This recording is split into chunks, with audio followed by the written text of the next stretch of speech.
At Thanksgiving dinner, her billionaire CEO husband kissed his pregnant mistress and called his wife barren. Unknown to him, she was also pregnant. I have an announcement to make. To Celine, the woman who's given me what my wife never could. She's carrying my child. The Voss heir I've waited 3 years for. The sound of champagne glasses clinking filled the dining room as Dashiell Voss pulled Celine Crane into a kiss in front of 40 Thanksgiving guests. His wife Elowen sat frozen 3 seats away, her untouched plate of food swimming in her vision. Dashiell, please, don't do this. Do what, Elowen? Finally be honest? You've had 3 years. 3 years of failures and disappointments. Celine achieved in 3 months what you couldn't do in our entire marriage. I'm your wife. You're barren. There's a difference. Have you ever watched your life implode in front of everyone you know? Have you ever been publicly destroyed by the person who promised to love you? Elowen Waverly thought she'd lost everything that night. But what Dashiell didn't know, what nobody knew, was that Elowen was carrying his child. A medical miracle growing inside her, while he announced another woman's pregnancy. And when the truth finally came out, it would force both of them to face impossible choices about justice, forgiveness, and whether someone who hurt you this badly deserves a second chance. If you've ever had to decide between protecting your heart and doing what's right for your child, stay with me. Because this story will show you that sometimes karma delivers justice, but mercy is a choice only you can make. The Voss family estate sat on 12 acres in the most exclusive part of Marin County, just north of San Francisco. The house itself was a monument to new money, trying desperately to look like old money. Marble imported from Italy, chandeliers from France, art collected not for love but for status, every room designed to impress rather than comfort. On this particular Thanksgiving, the formal dining room hosted 40 guests seated at a table that could have accommodated 60. Crystal stemware caught the light from overhead fixtures. China plates bore the Voss family crest that Dashiell's father Oberyn had commissioned just 15 years ago when the tech company went public. Everything was designed to project power, legacy, permanence. Elowen Waverly Voss had been feeling unwell all day. She'd attributed it to stress. The past few weeks had been brutal. Dashiell had been even more distant than usual. He'd stopped coming home most nights, claiming board meetings and investor dinners. When he was home, he barely looked at her. She'd thrown up twice that morning, while getting ready. Her mother-in-law Isolde had made a pointed comment about it. Another migraine, dear? How unfortunate. Perhaps if you took better care of yourself. The implication was clear. If Elowen took better care of herself, perhaps she'd be able to get pregnant. Never mind that Elowen had spent 2 years subjecting her body to every fertility treatment known to modern medicine. Never mind that she'd gained weight from hormones, lost weight from stress, and spent more time in doctors' offices than in her own home. The Voss family had decided the problem was hers, and nothing would convince them otherwise. Elowen had chosen her seat carefully that evening, far enough from Dashiell to avoid conversation, but not so far as to make their marital problems obvious.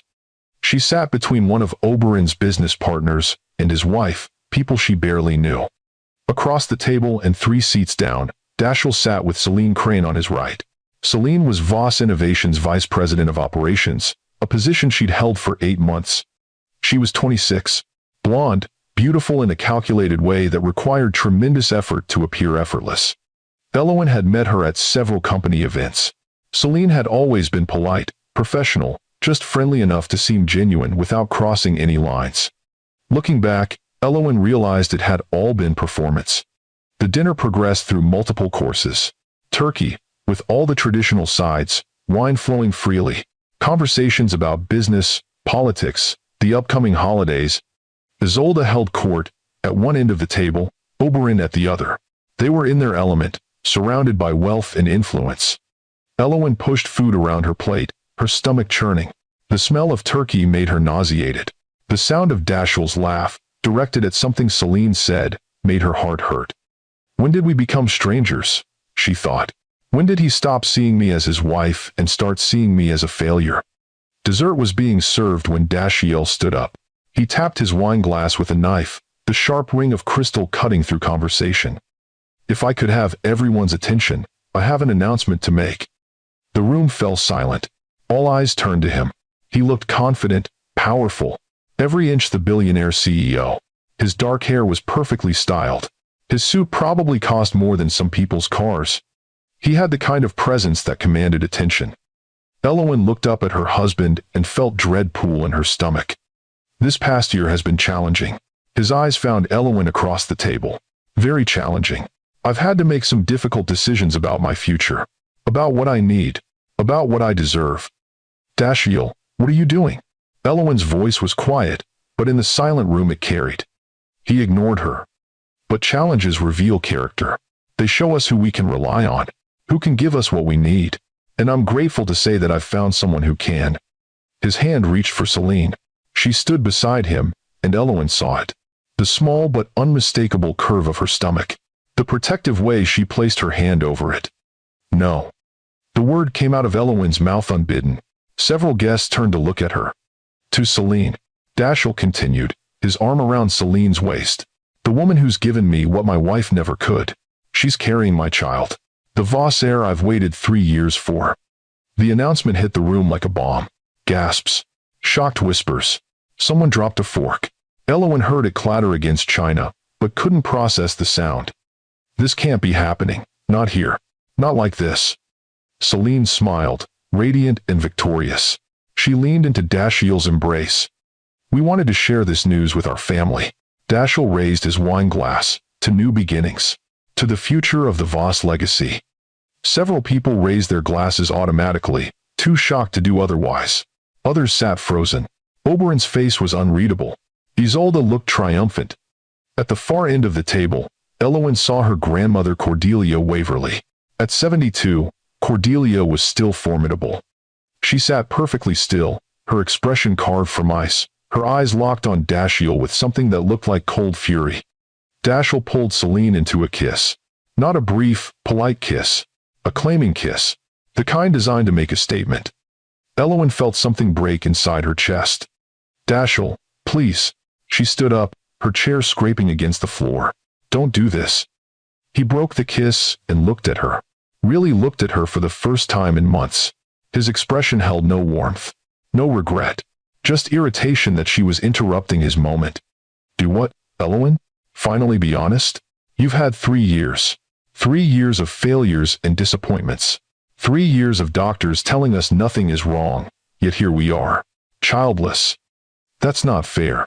Isn't it? Selene achieved in 3 months what you couldn't do in our entire marriage. That tells me everything I need to know about where the problem lies. The cruelty of it took her breath away. He was rewriting history, making her the villain, making himself the victim. I'm your wife. Dashiell's laugh was bitter. You're barren. There's a difference. The word hung in the air like poison. Barren. As if she were livestock. As if her only value was reproductive capacity. Elowen looked around the table at 40 faces watching her humiliation. Some looked sympathetic. Others looked uncomfortable. A few looked like they were enjoying the drama. Her eyes found her brother Lennox, seated near Cordelia. He was already standing, his face flushed with rage. You son of a... Cordelia's hand on his arm stopped him. Not here. Her grandmother's voice was quiet but carried absolute authority. Lennox, take your sister home. Elowen felt disconnected from her body. She was aware of movement, of Lennox reaching her side, of her grandmother rising with the bearing of a queen, of whispers breaking out across the table. She's just upset. That was Isolde's voice. Give her time to accept reality. Reality. The reality that her husband had been sleeping with another woman, that he'd gotten that woman pregnant. That he'd chosen to announce it publicly at a family dinner, designed to humiliate her as completely as possible. Elowen's stomach lurched. The nausea she'd been fighting all day surged up with a vengeance. She turned and ran from the dining room, one hand over her mouth. She made it to the library before she collapsed.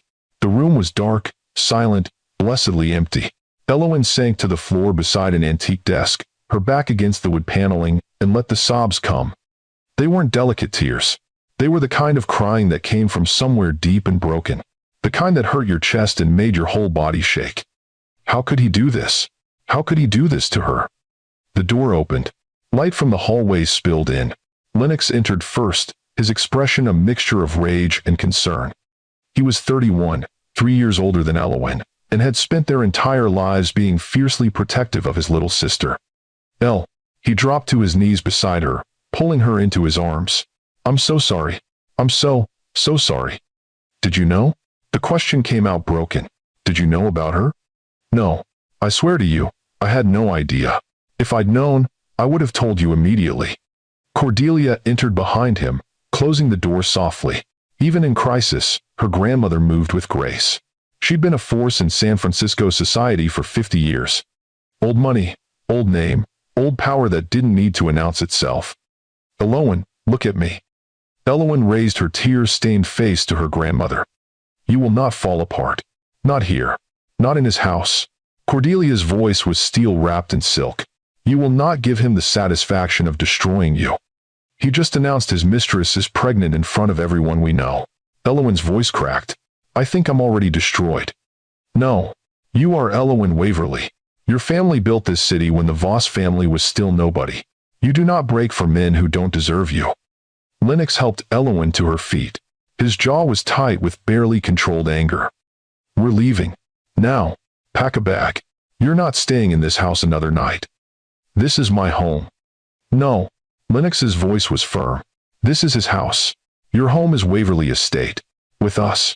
Where you should have stayed instead of marrying him in the first place. Len? I'm sorry, but it's true. He's never been good enough for you. And now he's proven it in the worst way possible. Elowen leaned against her brother, exhausted. The adrenaline that had carried her from the dining room was fading, leaving her hollow and shaking. I think I'm going to be sick again. Stress. Cordelia's expression softened slightly. Understandable given what you've just endured. Come. We'll get you home and call Dr. Ashcroft. I don't need a doctor. I need my husband to not be a monster. Those two things are not mutually exclusive. Cordelia moved toward the door. And right now, the doctor seems more achievable. 20 minutes later, Elowen sat in the back of Cordelia's car as her grandmother's driver navigated away from the Voss estate. She hadn't packed a bag, hadn't said goodbye to Dashiell, hadn't even taken her purse. She'd simply walked out of the library, through the front door, and into the car. If anyone had tried to stop her, she didn't remember. Lennox sat beside her, his phone already out. I'm calling Patricia Nguyen. She's the best divorce attorney in the state. I'm still married. Not for long. Lennox's voice was cold. That performance in there? That was him serving you divorce papers publicly. He doesn't get to humiliate you and keep you. Elowen closed her eyes, leaning her head against the cool window. Outside, Marin County estates rolled by. Inside, her life was falling apart. She didn't know it yet, but in 6 days, everything would change again. In 6 days, she'd find out that while Dashiell had been announcing Celine's pregnancy, Elowen had been carrying his child too. A medical miracle that would transform humiliation into power and force impossible choices about justice and mercy. But tonight, she was just a woman who'd been publicly destroyed by the man who promised to love her. Tonight, she just needed to survive. To understand how Elowen ended up in that dining room, watching her husband kiss another woman, we need to go back. Back to the beginning, when everything seemed perfect. When love felt real and promises felt permanent. 3 years earlier, Elowen Waverly met Dashiell Voss at a gallery opening in downtown San Francisco. She was there for work. As an art conservator and restoration expert, Elowen spent her days bringing damaged masterpieces back to life. The gallery was showcasing a collection of recently restored Renaissance paintings, and Elowen had worked on 3 of them. She stood in front of a Caravaggio, explaining the restoration process to a small group of interested patrons. She was in her element, confident, knowledgeable, passionate about her work. The transformation was remarkable. She gestured to areas of the painting. We found 3 layers of overpainting from previous, less careful restorations. Removing them revealed details that hadn't been seen in 200 years. Incredible. A male voice came from behind the group. What kind of detective work does that require? Elowen turned and found herself looking at one of the most attractive men she'd ever seen. Tall, dark hair, gray eyes that seemed to see right through her. He wore a suit that probably cost more than her monthly rent, but he wore it casually, like it was just clothing. A combination of scientific analysis and artistic intuition. She smiled. X-rays, infrared imaging, chemical testing, but also understanding the artist's original intent and technique. Dashiell Voss. He extended his hand. And I'm fascinated. Please, continue. The group eventually dispersed, but Dashiell stayed. He asked thoughtful questions, listened to her answers with genuine interest, made her laugh with observations about the pretentiousness of some of the other gallery patrons. When the event ended, he asked if she'd like to get coffee. I don't even know you, Elowen said, though she was smiling. I'm Dashiell Voss. I run a tech company. I have an embarrassing obsession with Renaissance art despite understanding nothing about it. I make terrible coffee but excellent conversation. And I'd very much like to spend more time talking to the woman who brings dead paintings back to life. How could she say no to that? Coffee turned into dinner. Dinner turned into a weekend in Napa. The weekend turned into 3 months of the most intense romance Elowen had ever experienced. Dashiell pursued her with single-minded focus. Flowers delivered to her studio. Tickets to art exhibitions in New York, Paris, Rome. Long conversations that lasted until 3 in the morning. He wanted to know everything about her. Her childhood growing up at Waverly Estate. Her relationship with Cordelia and Lennox. Her passion for art restoration. He was charming, attentive, overwhelming in the best way possible. Lennox was skeptical from the start. There's something off about him, he told Elowen over lunch 6 weeks into her relationship with Dashiell. He's too smooth, too perfect. You're just being overprotective. I'm being realistic. The Voss family is new money pretending to be old money. His father built that company from nothing 15 years ago. Now they're buying their way into society. And that makes Dashiell a bad person? It makes him someone with something to prove. Lennox's expression was serious. Be careful, Elle. Men like that see relationships as acquisitions. But Elowen didn't want to be careful. She wanted to be swept away. And Dashiell was very good at sweeping. He proposed after 6 months. On a beach in Carmel, at sunset, with a ring that had been in the Waverly family for 3 generations. He'd somehow convinced Cordelia to give it to him. Later, Elowen would wonder what he'd said to her grandmother. How he'd convinced the formidable Cordelia Waverly that he was worthy of her granddaughter. The wedding was lavish. A blend of Waverly old money elegance and Voss new money excess. 400 guests, flowers imported from Holland, a dress that took 6 months to make. They were married in the gardens of Waverly Estate on a perfect May afternoon. Elowen wore her great-grandmother's veil. Dashiell wore a tuxedo that cost more than a car. They exchanged vows under an arch of white roses. I promise to love you in sickness and health, Dashiell had said, his gray eyes locked on hers. For richer or poorer, in joy and sorrow. For all my days, Elowen Waverly, you will be my everything. She believed him. God help her, she believed every word. The first year of marriage was happy, or at least it seemed happy at the time. Looking back with clearer eyes, Elowen could see the cracks that had been there from the beginning. Dashiell was busy, always busy, building Voss Innovations into a major player in artificial intelligence and machine learning. He worked 16-hour days, traveled constantly, came home exhausted and distracted. But when he was present, he was wonderful, attentive, affectionate, interested in her work. He'd funded a new restoration studio for her, introduced her to collectors who commissioned projects, seemed proud of her accomplishments. 6 months into the marriage, Elowen started thinking about children. She was 26. Dashiell was 32. They were financially secure. It seemed like the natural next step. What do you think about starting a family? She asked one night over dinner. Dashiell looked up from his phone. Already? We've been married 6 months. I know, but I'm in the middle of launching a major product. The timing isn't great. When will the timing be great? Soon. He reached across the table to take her hand. Just give me a few more months to get through this launch. Then we can talk about it seriously. 3 months later, she brought it up again. Dashiell was less receptive.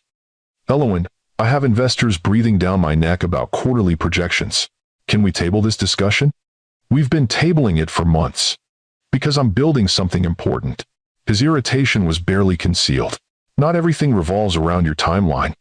The word stung, but Elowen let it go. Dashiell was under pressure. The company was his baby. She could be patient. But patience turned into waiting. Waiting turned into frustration. And frustration turned into Elowen making a decision. She stopped taking birth control without telling him. Years later, she would recognize this as the first crack in their foundation. The first lie. The first time she chose deception over communication. But at the time, it seemed justified. They were married. He said he wanted children eventually. She was just moving the timeline forward. 3 months passed. No pregnancy. 6 months. Nothing. By their first anniversary, Elowen was starting to worry. Her cycles were regular. They were intimate, though less frequently than she would have liked. There was no reason it shouldn't be happening. She made an appointment with her doctor without telling Dashiell. Dr. Maren Ashcroft had been Elowen's OB-GYN for 5 years. She was in her mid-40s, competent and kind, the kind of doctor who actually listened. "How long have you been trying?" Dr. Ashcroft asked after the initial exam. "About 9 months." "And your husband, has he been tested?" Elowen hesitated. "He doesn't know we're trying. I stopped birth control without telling him." Dr. Ashcroft's expression remained neutral, but Elowen saw the flicker of concern.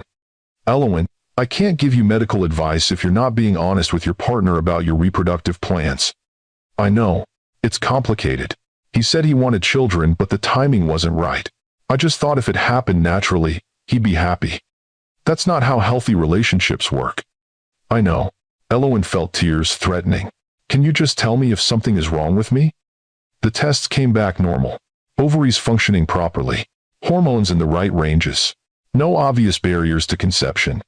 "Sometimes it just takes time," Dr. Ashcroft said gently. "But I strongly recommend you have an honest conversation with your husband. Fertility is a couple's journey. It requires both partners to be invested." That night, Elowen told Dashiell the truth. She'd stopped taking birth control. She'd been trying to get pregnant for 9 months. She'd seen a doctor. His reaction was worse than she'd imagined. "You did what?" He stared at her like she'd confessed to a crime. "You stopped birth control without telling me?" "I thought you wanted children." "Eventually. Yes. But I wanted to be part of that decision." Dashiell's voice rose. "You don't get to make that choice unilaterally." "I'm sorry. I thought." "You thought you could manipulate me into fatherhood." His eyes were cold. "That's what you thought. That's not fair." "Isn't it?" He grabbed his keys. "I need to get out of here." He left. Didn't come home that night. Elowen later learned it was the first night he spent at the corporate apartment Voss Innovations kept in the city. The apartment that would eventually become his refuge from their marriage. The next morning, he returned with breakfast and an apology. "I overreacted." He set coffee and croissants on the kitchen counter. "The breach of trust threw me, but I understand why you did it. I should have been honest from the beginning." "Yes, but we're partners. We'll figure this out together." He pulled her into his arms. "If you want to try for a baby, let's try. Properly. As a team." Elowen felt relief flood through her. They were okay. The marriage was okay. But it wasn't. That conversation marked a shift. Dashiell agreed to try for a baby, but his heart wasn't in it. Sex became scheduled, clinical, devoid of romance. He tracked her cycle on an app. Reminded her when she was ovulating. Performed his duty, and then went back to work. 3 months passed. 6 months. 9 months. No pregnancy. Elowen felt failure settling into her bones. Every month, the arrival of her period felt like a personal condemnation. "Maybe we should see a specialist," she suggested after a year of trying. "Already making appointments?" Dashiell's tone was sharp. "Can't we just let nature take its course? We've been trying for a year.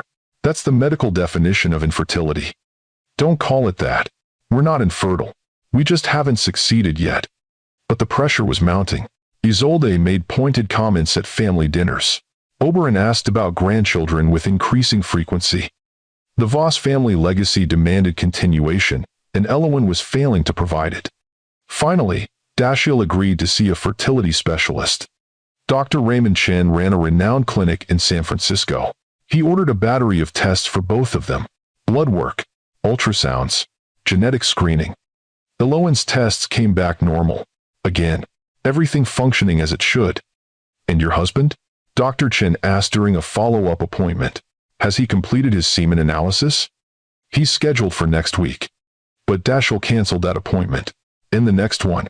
And the one after that." "I don't need a test," he insisted when Elowen pressed. "Voss men don't have fertility issues. My father had me at 30. His father had him at 28. It's not the men." "Then what is it?" "Maybe you're too stressed. Maybe your body is reacting to pressure. Maybe you need to relax. Elowen wanted to scream. How was she supposed to relax when every month felt like a test she was failing? When her in-laws looked at her with thinly veiled disappointment? When her husband was pulling away more every day? Dr. Chin suggested intrauterine insemination, a relatively simple procedure that could increase their chances. Elowen threw herself into the process. Hormones to stimulate egg production, monitoring appointments every other day, timed procedures that felt more medical than intimate. The first attempt failed. So did the second, and the third. Maybe we should consider IVF, Dr. Chin suggested. It's more invasive and expensive, but given your situation, it might be the best option. IVF, in vitro fertilization. The thing people did when everything else failed. Dashiell was reluctant. That's a lot of money, a lot of time, a lot of everything. I thought you wanted children. I do, but I want them to happen naturally. This feels so manufactured. Natural hasn't worked for 2 years. Fine. He sighed like she was asking him to sacrifice something precious. Do the IVF, whatever it takes. But his support was hollow. He didn't come to the egg retrieval, didn't hold her hand during the transfer, didn't ask how she was feeling through the 2-week wait. When the first IVF cycle failed, Elowen cried for 3 days straight. Dashiell barely noticed. We can try again, he said, not looking up from his laptop. These things take multiple attempts sometimes. The second cycle failed too, and the third. Elowen's body was covered in bruises from hormone injections. Her emotions were a wreck from the drugs. Her marriage was disintegrating. And through it all, Dashiell blamed her. Not explicitly. He was too smart for that.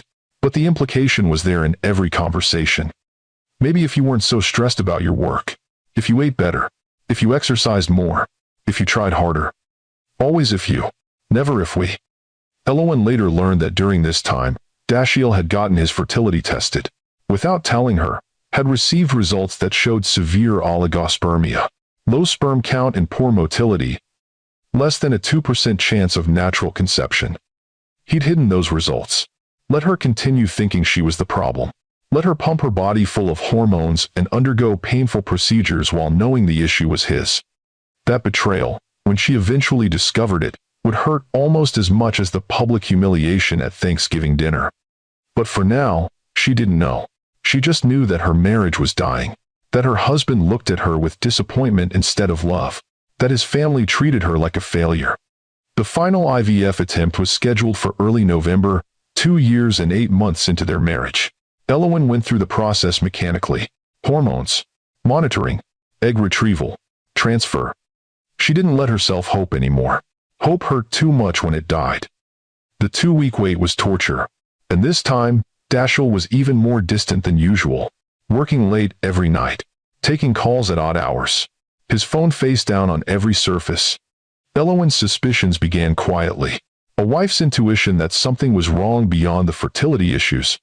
She started paying attention, noticed perfume on his collar that wasn't hers, saw text messages flash on his screen from someone labeled S. Crane. Watched him smile at his phone in a way he never smiled at her anymore. Celine Crane, the new VP of Operations. 26 years old, blonde, beautiful, everything Elowen felt she was failing to be. She told herself she was paranoid, that stress was making her imagine things. But deep down, she knew. The IVF failed. Elowen got her period the day before Thanksgiving. She didn't tell Dashiell, just flushed the negative pregnancy test and added it to the pile of failures. That Thanksgiving, the Voss family hosted dinner at their estate. Elowen felt sick all day, nauseous, dizzy, exhausted. She attributed it to grief, to the emotional toll of another failed cycle, to the slow death of her marriage. She had no idea that the nausea had nothing to do with stress, that despite the failed IVF, despite the odds, despite everything, her body had achieved what 2 years of medical intervention couldn't. She was pregnant, naturally, a medical miracle happening silently while her life fell apart. But she wouldn't know that for 6 more days. First, she had to survive Thanksgiving dinner.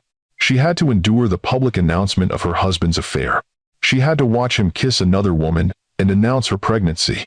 She had to hear him call her barren in front of 40 guests. And then, only then, Would she discover the truth that would change everything? The morning after Thanksgiving, Elowen woke in her childhood bedroom at Waverly Estate. For a moment, she forgot where she was, forgot why she wasn't in the master suite at the Voss estate. Forgot everything. Then memory crashed back.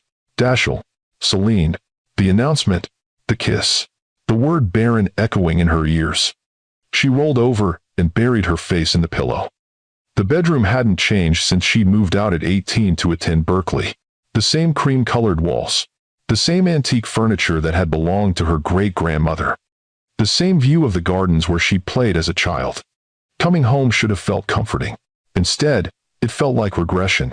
Like she was 28 years old and running back to her family because she couldn't handle her own life. A soft knock at the door interrupted her spiral. "Come in." Cordelia entered, carrying a tea tray. Even at 7 in the morning, her grandmother was perfectly put together. Silk blouse, tailored pants, silver hair styled immaculately. "Good morning." She set the tray on the bedside table. "Earl Grey with honey, the way you like it." "Thank you." Cordelia sat on the edge of the bed, studying Elowen with sharp eyes that missed nothing. "How are you feeling?" "Like my life is over." Dramatic, but understandable given the circumstances. Cordelia poured tea into delicate china cups. "However, your life is far from over. Difficult, yes. Humiliating, certainly. But not over. He announced his mistress is pregnant in front of everyone we know." "He did." Cordelia's voice was matter-of-fact, which tells us several things. First, he's cruel. Second, he's stupid. And third, he's dramatically underestimated you. "What do you mean?" "I mean that Dashiell Voss thinks he's won. He thinks he's humiliated you into submission, that you'll accept whatever scraps of a settlement he offers and disappear quietly." "Won't I?" Cordelia's laugh was sharp. "You're a Waverly. We don't disappear quietly." Before Elowen could respond, another knock came at the door. Lennox entered without waiting for permission. He looked like he hadn't slept. His hair was disheveled, his jaw tight with barely controlled anger. "I've been on the phone with Patricia Nguyen since 5 this morning." He held up his phone. "She's ready to file divorce papers today if you want." "Already?" He publicly announced an affair and pregnancy. That's abandonment. Emotional cruelty. Grounds for immediate filing. Lennox sat in the armchair near the window. "The question is what you want." "I want to not feel like this." "Understandable. But legally, what do you want?" Elowen sipped her tea, trying to organize her scattered thoughts. "I want out of the marriage. That much is clear." "Good." Lennox pulled out a notepad. "What else?" "Financially? You're entitled to half his assets. California is a community, property state. You were married for 3 years. Everything acquired during that time is jointly owned." "I don't want his money." "Don't be ridiculous." Cordelia's voice was sharp. "You absolutely want his money. Not because you need it, but because he needs to pay for what he's done." "That feels petty." "It's not petty. It's justice." Cordelia set down her teacup. "Elowen, you spent 2 years subjecting your body to medical procedures for a child he claimed to want. You endured humiliation from his family. You were publicly destroyed at a holiday dinner. You will accept full financial compensation for that suffering." "Your grandmother is right." Lennox made notes. "We'll push for maximum settlement. The house, significant cash payment, and I want to explore what holdings the Waverly family has in Voss Innovations." "What do you mean?" Cordelia and Lennox exchanged a look. "There's something you should know." Cordelia stood, moving to the window. When Dashiell's father Oberon was first starting Voss Innovations, he needed capital. Your grandfather invested significantly, through shell companies and trusts to maintain privacy.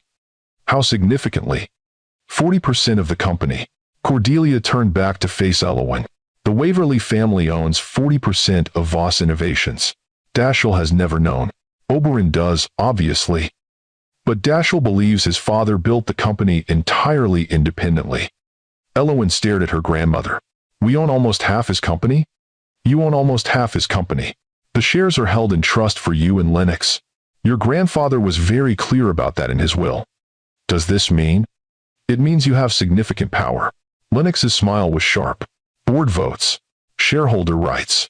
The ability to make Dashiell's professional life very complicated if we choose to." I don't want revenge. Don't you? Cordelia's voice was gentle. Even a little? Elowen thought about the Thanksgiving dinner, about Dashiell's arm around Celine, about the word Baron spoken in front of 40 guests. Maybe a little. Good. Use that.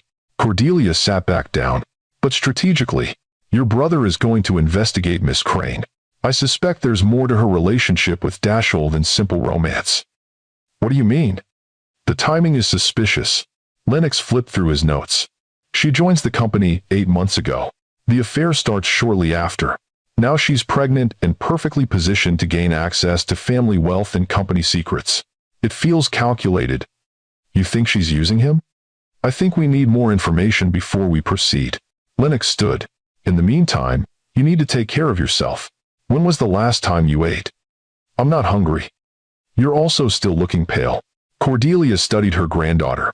I want you to see Dr. Ashcroft today. I don't need a doctor.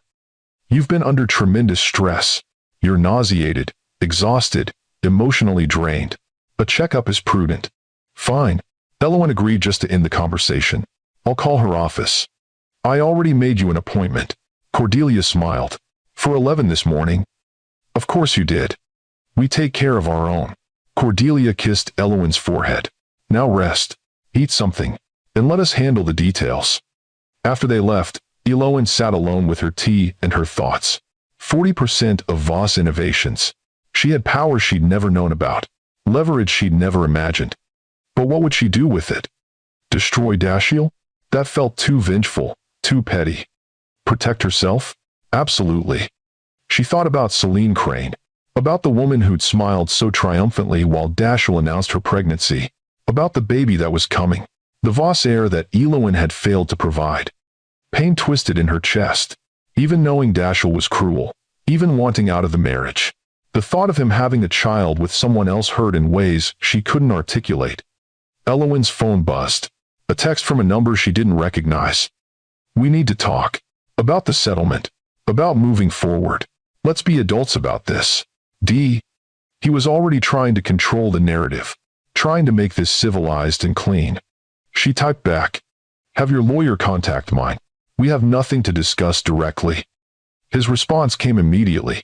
Don't be difficult, Elowen. I'm trying to make this easy for you. Easy. As if anything about this was easy. You made your choice at Thanksgiving. Live with it. She blocked his number before he could respond.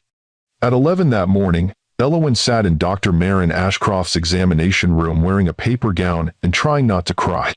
Tell me what's been going on. Dr. Ashcroft sat on her rolling stool, tablet in hand, expression kind. Where do I start? Wherever feels right. So Elowen told her. About the failed IVF. About Thanksgiving dinner. About Dashiell's public announcement. About the complete implosion of her marriage. Dr. Ashcroft listened without interruption, occasionally making notes. And physically? How are you feeling? Awful. Nauseated constantly. Exhausted. Dizzy. But I think it's just stress. When was your last period? Elowen thought back. The day before Thanksgiving. But that was from the failed IVF cycle. Withdrawal bleeding from stopping the hormones. And before that? I don't know. The fertility treatments mess with my cycle. Everything is irregular. Dr. Ashcroft made a note. I'd like to run some blood work. Standard panel plus a few other things. What other things? Just being thorough. The blood draw was quick. Elowen sat in the waiting room afterward, scrolling mindlessly through her phone. Social media was a nightmare. The Thanksgiving announcement had made it to gossip sites. Voss CEO announces pregnancy, with VP, while wife watches. There were photos. Speculation. Comments ranging from sympathetic to cruel. Elowen deleted all her social media apps. 20 minutes later, a nurse called her back. Not to the waiting room. To Dr. Ashcroft's private office. That's weird, Elowen thought. Blood results usually came through the patient portal days later. Dr. Ashcroft sat behind her desk, looking at her computer screen with an expression Elowen couldn't read. Have a seat, Elowen. Is something wrong? Not wrong exactly. Dr. Ashcroft turned her screen so Elowen could see. But unexpected. The screen showed blood test results. Most of the numbers meant nothing to Elowen, but one line stood out. HCG. 14,000. 250 ml. I don't understand. Elowen, you're pregnant. The words didn't make sense. They were sounds without meaning, syllables that refused to form coherent thought. That's impossible. The blood test is very clear. You're pregnant. Based on your HCG levels, I'd estimate about 6 weeks along. But the IVF failed. I got my period. Sometimes there's bleeding in early pregnancy that mimics a period. It's called implantation bleeding. Dr. Ashcroft pulled up a calendar. If you're 6 weeks along, conception would have been around mid-October. Elowen's mind raced backward. Mid-October. 6 weeks ago. There had been one night. She and Dashiell had attended a company gala. They'd both had too much wine, had gone home and fallen into bed together for the first time in weeks. It had felt like connection, like maybe they could find their way back to each other. The next morning, he'd been cold again, the moment of intimacy forgotten or regretted. That was the night this baby had been conceived, naturally, against all odds, while their marriage was dying. This can't be happening. The pregnancy appears healthy, strong HCG levels, no concerning indicators. I'd like to do an ultrasound to confirm dating and viability. Elowen felt like she was floating outside her body, watching this happen to someone else. I can't be pregnant. Not now. Not when everything is falling apart. Dr. Ashcroft's expression was sympathetic. I know the timing is terrible, but this is happening.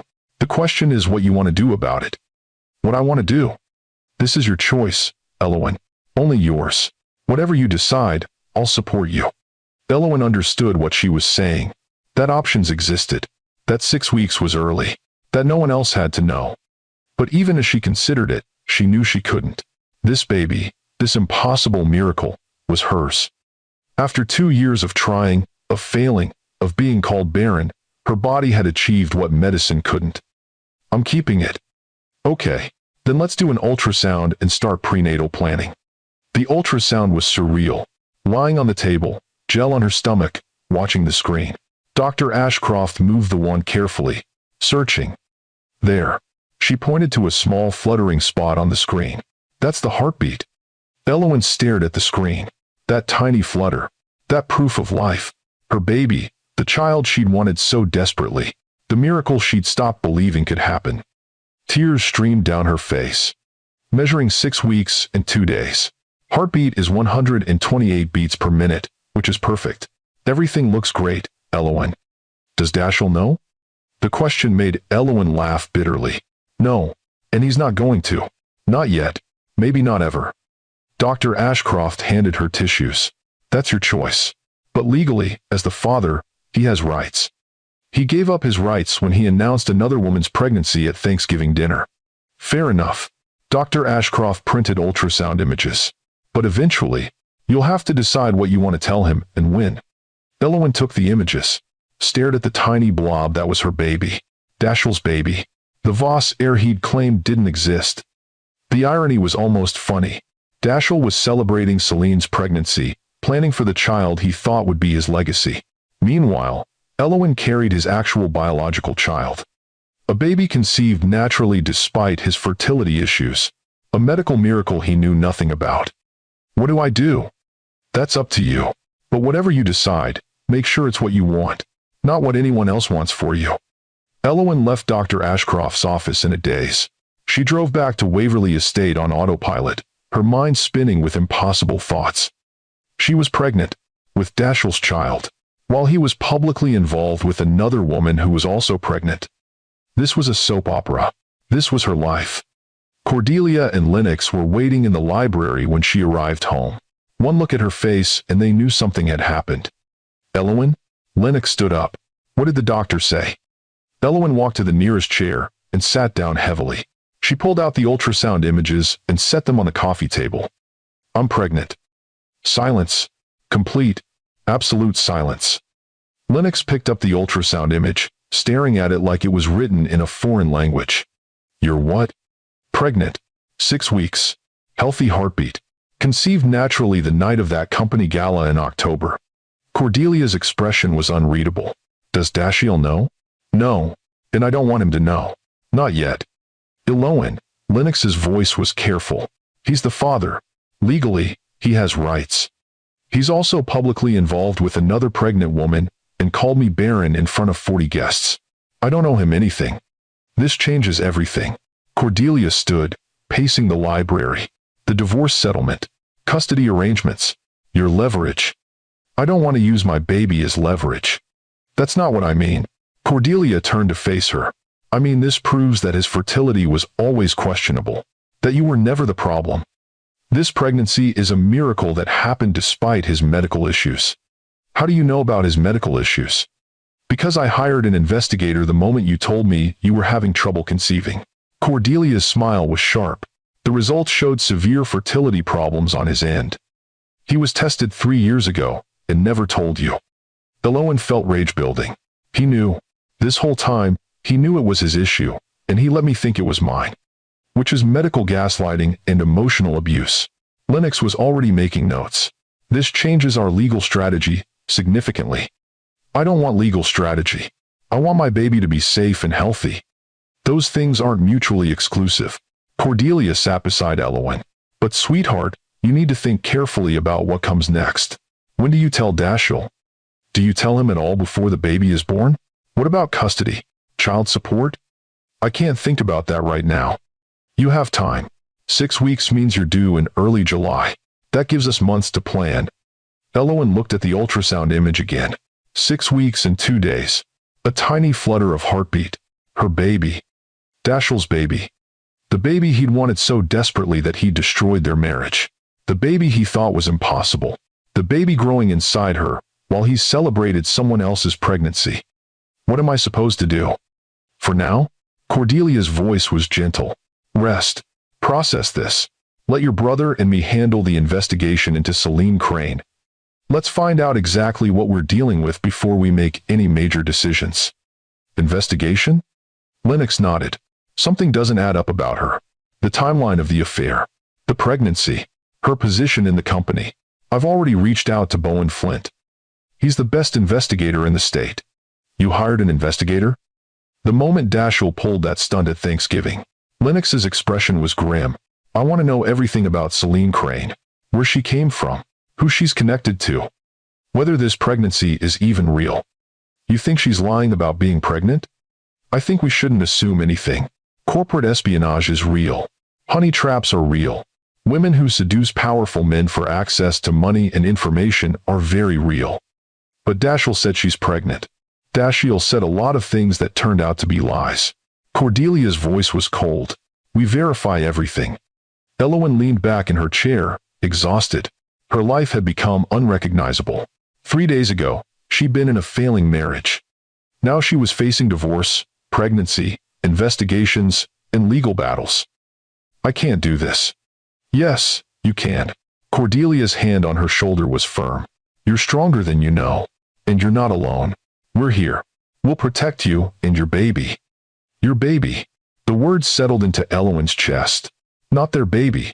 Hers. She'd carried this child through failed IVF, through emotional abuse, through public humiliation. This baby was hers in ways that went beyond biology. Okay. Elowen straightened her spine. What do we do first? First, we keep the pregnancy quiet. Lennox ticked off items on his fingers. No one outside this room needs to know. Not Dashiell. Not the Voss family. No one. Why? Because information is power. Right now, you have information that changes everything. Dashiell thinks you're just his barren ex-wife. He thinks he's won. Let him keep thinking that while we gather intelligence. What kind of intelligence? About Celine Crane. About the company. About what leverage we have. Cordelia pulled out her phone. Bowen Flint is coming here tomorrow morning to brief us on his initial findings. You already have findings? I hired him last week when I noticed Dashiell's increasing distance from you. Cordelia's expression was unapologetic. I'm not foolish, Elowen. I saw the affair coming even if you didn't. The words stung, but they were probably true. Elowen had been so focused on fertility treatments that she'd missed the signs. What did he find? We'll discuss it tomorrow. Tonight, you need rest. What? No arguments. You're pregnant and under tremendous stress. You will eat a proper dinner, take a warm bath, and sleep. Everything else can wait until morning. Elowen wanted to argue, but exhaustion won. She nodded. That night, lying in her childhood bed, Elowen placed her hand on her still flat stomach. 6 weeks. A baby the size of a lintel. A heartbeat of 128 beats per minute. A miracle. Tomorrow, she'd learn what Bowen Flint had discovered. She'd start making plans. She'd begin the process of divorcing Dashiell and building a new life. But tonight, she just let herself feel the wonder of it. After 2 years of trying, of failing, of being told her body was broken, she was pregnant. The baby Dashiell had wanted so desperately was growing inside her, and he had no idea. The irony was devastating and perfect. The next morning, Bowen Flint arrived at Waverly Estate at 9 o'clock sharp. He was 38, former FBI, with the kind of calm competence that inspired confidence. Lennox had worked with him on several high-profile cases and trusted him completely. They gathered in Cordelia's private study. The room was soundproofed and secure, a good place for sensitive conversations. "Thank you for coming." Cordelia poured coffee from a silver service. "What have you learned?" "Quite a bit." Bowen opened his laptop, turning it so they could all see. "Let's start with Celine Crane's background." The screen showed a professional headshot. Celine looked polished, confident, perfectly styled. Age 26. Bachelor's degree from USC in Business Administration. MBA from Stanford. She joined Voss Innovations 8 months ago as Vice President of Operations. "That's a very high position for someone so young," Lennox noted. "Exactly." Bowen pulled up her resume. According to this, she had previous experience at 2 other tech companies. Director-level positions. Impressive trajectory. According to? Because when I verified her employment history, things got interesting. Bowen clicked to another screen. Her first listed position? The company has no record of her employment. HR has never heard of her. She lied on her resume? Or someone created a false employment history for her? The second company does have records, but they're oddly sparse. She was there for 11 months. No performance reviews. No projects attributed to her. Just basic employment verification. That's suspicious. It gets better. Bowen pulled up financial records. Celine's bank statements show regular deposits from an offshore account. $20,000 a month for the past 8 months. Starting 1 week before she joined Voss Innovations. Someone is paying her. Elowen leaned forward to see the screen better. "Who?" "I'm still tracing the offshore accounts, but I have a working theory." Bowen pulled up another document. "Does the name Titan Corp mean anything to you?" "They're Voss Innovations' main competitor." Lennox's expression darkened. "They've been trying to acquire or destroy the company for years." "Exactly. And Celine's phone records show frequent calls to a number registered to a Titan Corp executive. Her brother, actually. Her brother works for the competition? Vice President of Strategic Acquisitions." Bowen showed them a photo. "Marcus Crane, age 32. He's been with Titan for 6 years. Cordelia set down her coffee cup. "So Celine is a plant." "That's my assessment. She was sent to infiltrate Voss Innovations, seduce the CEO, gain access to proprietary information. The affair was planned." Elowen felt sick. "All of it." "It gets worse." Bowen pulled up more records. Voss Innovations has been developing something called Project Aurora, revolutionary AI technology worth potentially billions. The project files are highly classified. CEO-level access only. Dashiell's project. He's been obsessed with it for a year. According to the company's security logs, those files have been accessed from Dashiell's home computer 17 times in the past 6 months. Always late at night. Always on dates that correspond with nights Celine stayed at the Voss estate. She's stealing his technology. Lennox was making rapid notes. Corporate espionage. That would be my conclusion. Bowen showed them more evidence. File transfers to external drives. Encrypted emails to addresses that trace back to Titan Corp. This is a sophisticated operation. "What about the pregnancy?" Cordelia asked. "Is that real?" "That's where things get really interesting." Bowen pulled up medical records. "I was able to obtain Celine's medical history. She has been seeing a fertility specialist for the past 4 months. So, she is pregnant." "Oh, she's pregnant. But not with Dashiell's child." Elowen's breath caught. "What?" "The medical records show she underwent IVF using donor sperm. The procedures were done 3 and 4 months ago. The pregnancy is legitimate, but the biological father is an anonymous sperm donor. She planned this." Horror and fascination roared in Elowen's voice. Got pregnant with donor sperm, then seduced Dashiell to make him think it's his. Precisely. And the timeline works. She's claiming to be about 12 weeks pregnant, which fits with the IVF dates but conveniently also fits with the time frame of the affair. Does Dashiell know? I doubt it very much. Bowen closed his laptop. Men tend to believe what their egos want them to believe. He was insecure about his fertility. She made him feel virile and powerful. Offered him the child his wife supposedly couldn't give him. He fell for it completely. Elowen felt a strange mixture of emotions. Vindication that she wasn't the problem. Anger that Dashiell had been so easily manipulated. And something that might have been pity for the man who destroyed their marriage for a lie. Can we prove this? Lennox asked. The donor sperm, the espionage, all of it? We can prove the corporate espionage easily. I have documentation of file transfers, security breaches, all of it. The paternity issue is trickier. We'd need genetic testing, which we can compel during divorce proceedings. Lennox was already strategizing. We file a motion requiring paternity testing before the divorce is finalized. Claim it's relevant to settlement terms. Dashiell will fight it. Let him. We have grounds. If Selene is pregnant with his child while he's divorcing Elowen, it affects property distribution and financial obligations. What about the corporate espionage? Elowen asked. Don't we have to tell Oberon? That's a decision you need to make. Bowen looked at each of them. Exposing Selene will save Voss Innovations, but it will also devastate Dashiell professionally and personally. Good. Lennox's voice was cold. He deserves it. Maybe. Cordelia's expression was thoughtful. But we need to consider our timing carefully. When do we reveal what we know? How do we use this information to protect Elowen and her baby? Elowen's hand went to her still flat stomach. The baby Dashiell didn't know about. The actual Voss heir while he celebrated a fake one. We need a strategy, she said slowly. Not revenge. Strategy. Agreed. Cordelia stood, pacing the study. Here's what I propose.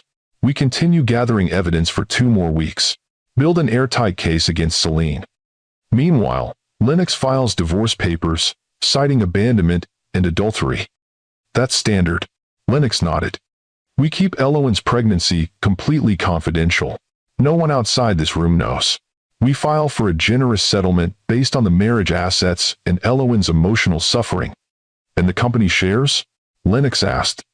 We reveal the Waverly family's 40% ownership at a strategic moment, preferably when it gives us maximum leverage. What about Oberon? Elowen felt strange loyalty to Dashiell's father. He doesn't deserve to lose his company to corporate espionage. We'll warn him, but privately. Cordelia sat back down. I'll arrange a meeting with Oberon. Show him what we know. Let him decide how to handle Selene within the company structure. And Dashiell? We let him keep believing he's won. That Selene is pregnant with his child. That he's escaping his barren wife for a better future. Cordelia's smile was cold. Until we're ready to reveal the truth. When is that? When Elowen is ready. When we have maximum leverage. When the timing serves our purposes instead of his. Elowen looked at the people around her. Her grandmother, sharp and strategic.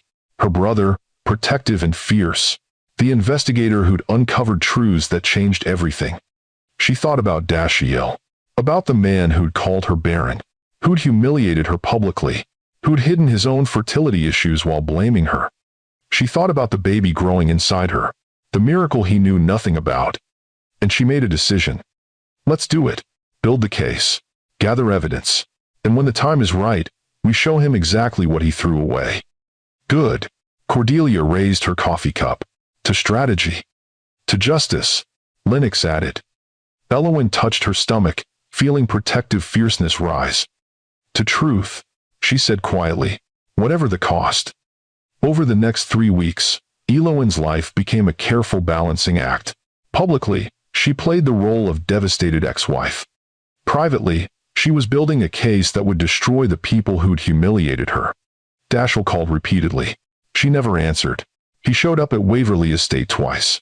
Security turned him away both times. He sent emails through his lawyer offering settlement terms. $10 million. The guest house on the Voss estate property. A public statement that the divorce was amicable and mutual. It was insulting. Your response? Lennox asked, showing her the offer. Counteroffer, 50 million cash. The main Voss estate. Public acknowledgement that fertility issues were never my fault. And full disclosure of the Waverly family's 40% ownership stake in Voss Innovations. Lennox grinned. I'll send it today. Meanwhile, Bowen Flint continued his investigation. Every day brought new revelations about Celine Crane. She'd been recruited by Titan Corp 18 months ago, specifically to infiltrate Voss Innovations. Her entire resume was fabricated. The offshore payments totaled nearly $200,000 over 8 months. Her pregnancy was definitely via donor sperm, documented in medical records that Bowen had obtained through methods Elowen chose not to examine too closely. The corporate espionage was extensive. Project Aurora files had been copied 17 times. Encrypted emails to Titan Corp executives contained proprietary algorithms. If Titan launched their competing product using stolen technology, Voss Innovations would lose billions. We need to tell Oberon, Elowen said during one of their strategy sessions. This isn't just about my marriage anymore. This is about the company's survival. Agreed. Cordelia had already arranged the meeting. He's coming here tomorrow. Just him. Not Dashiell. Does he know about the baby? No one knows about the baby except us and Dr. Ashcroft. And it stays that way until you decide otherwise. Elowen was 12 weeks pregnant now. Still not showing, though her clothes were getting tighter. The morning sickness had been brutal, but she'd managed to hide it. Dr. Ashcroft had confirmed everything was progressing normally. One baby. Healthy heartbeat. Due date July 7th. Every ultrasound image went into a locked drawer in her bedroom. Every prenatal vitamin was taken in private. Every moment of wonder at the life growing inside her was carefully concealed. Because information was power. And right now, this secret was the most powerful thing she had. Oberon Voss arrived at Waverly Estate on a gray December morning. At 68, he still had the bearing of the self-made billionaire he was. He'd built Voss Innovations from nothing, turned it into a tech giant, and handed it to his son with expectations of continued greatness. Dashiell was failing those expectations spectacularly. Cordelia. Oberon greeted her with old familiarity. They'd known each other for decades, moved in the same circles despite coming from different worlds. Thank you for the invitation. Thank you for coming. This is sensitive. I assumed as much given the secrecy. They gathered in the study. Cordelia, Lennox, Elowen, and Oberon. Bowen joined via video conference, his face on a large screen. What I'm about to show you will be difficult to hear. Cordelia began. It concerns your company, your son, and the woman he's chosen to replace my granddaughter with. Oberon's expression remained neutral, but Elowen saw tension in his shoulders. Go on. Bowen took over, presenting evidence methodically. Celine's fabricated resume. The offshore payments. The phone calls to Titan Corp. The documented corporate espionage. With each revelation, Oberon's face grew darker. The pregnancy? He asked when Bowen finished. Is that real? The pregnancy is real. The paternity is not. Bowen pulled up medical records. She used donor sperm. IVF procedures 4 months ago. The baby she's carrying cannot biologically be Dashiell's. The room fell silent. Oberon sat perfectly still, processing information that destroyed his son's narrative. Does Dashiell know any of this? We don't believe so.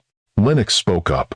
He believes Celine is carrying his biological child, that she's genuinely in love with him, that he's finally getting the heir he wanted. The heir he humiliated my granddaughter about publicly. Cordelia's voice was ice. The heir he destroyed a 3-year marriage to obtain. Oberon looked at Elowen. I owe you an apology. My son's behavior at Thanksgiving was unconscionable. I should have stopped it. You couldn't have known what he planned. I knew he was unhappy in the marriage. I knew he blamed you for fertility issues. I should have intervened sooner. Oberon's jaw tightened. Isolde encouraged his worst instincts. She never approved of you because you weren't the society princess she wanted for him. That's not Elowen's burden to carry. Cordelia's voice was firm. What matters now is what you plan to do with this information. I'll remove Celine from the company immediately. Have her arrested for corporate espionage. Sue Titan Corp for industrial theft. And Dashiell? Oberon was quiet for a long moment. He's my son, but he's also proven himself unfit for leadership. His judgment is catastrophically compromised. You're going to remove him as CEO. It wasn't a question. The board has been discussing it since Thanksgiving. The public scandal dropped our stock price 15%. Shareholders are furious. Major clients are questioning our stability. Oberon looked older suddenly. I built this company over 40 years. I won't let Dashiell destroy it in 3. There's something else you should know. Cordelia pulled out documents. The Waverly family owns 40% of Voss Innovations. Through shell companies and trusts established when my husband invested in your startup. Oberon nodded slowly. I've always known. Your husband saved my company when banks wouldn't touch us. But Dashiell doesn't know. No. Which gives us leverage. Cordelia slid the documents across. Elowen owns those shares now, as does Lennox. Together, they control enough votes to remove Dashiell from the board entirely if needed. Are you threatening me? We're offering alliance. Cordelia's smile was sharp. We want the same thing. To protect the company. To expose the truth. To ensure justice is served. And Elowen? What does she want? All eyes turned to her. Elowen touched her stomach unconsciously, then realized what she'd done, and dropped her hand. I want Dashiell to understand what he threw away, she said quietly. I want him to face consequences for his cruelty, and I want to make sure my child's inheritance is protected. Your child? Oberon's eyes sharpened. Elowen looked at Cordelia, who nodded permission. I'm pregnant. 12 weeks. Conceived naturally with Dashiell the night of the October gala. He doesn't know. The silence was absolute.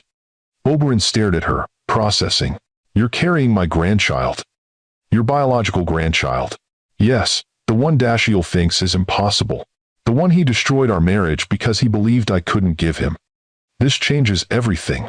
Oberon's voice was rough with emotion. Does he know? No, and I'm not telling him until I'm ready. When will that be?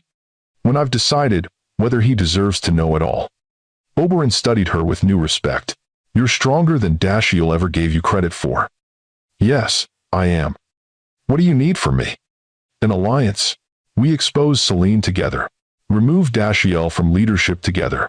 Protect the company and my child's inheritance together. And in return? In return, the Waverly shares vote with you to stabilize the company.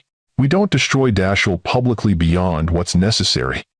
And you acknowledge this baby as your grandchild regardless of my relationship with your son. Oberon stood, extending his hand. You have my word.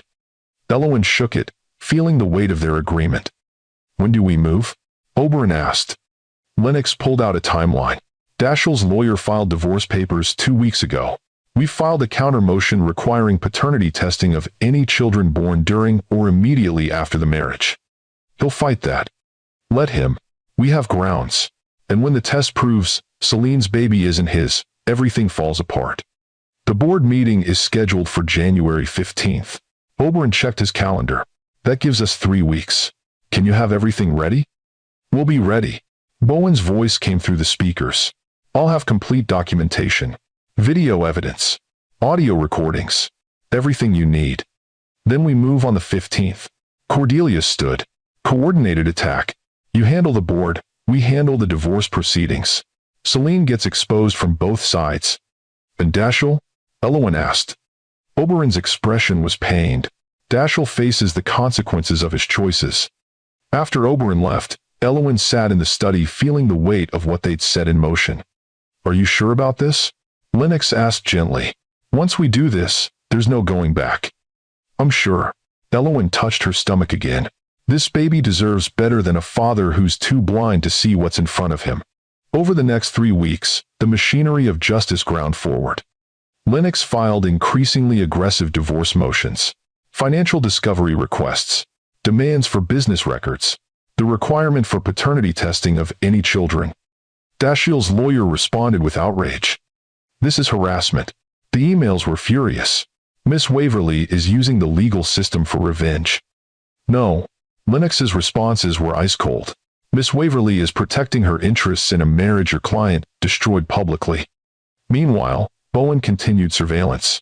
He captured Selene meeting with Titan Corp executives, recorded conversations about stolen technology, documented file transfers that would stand up in court.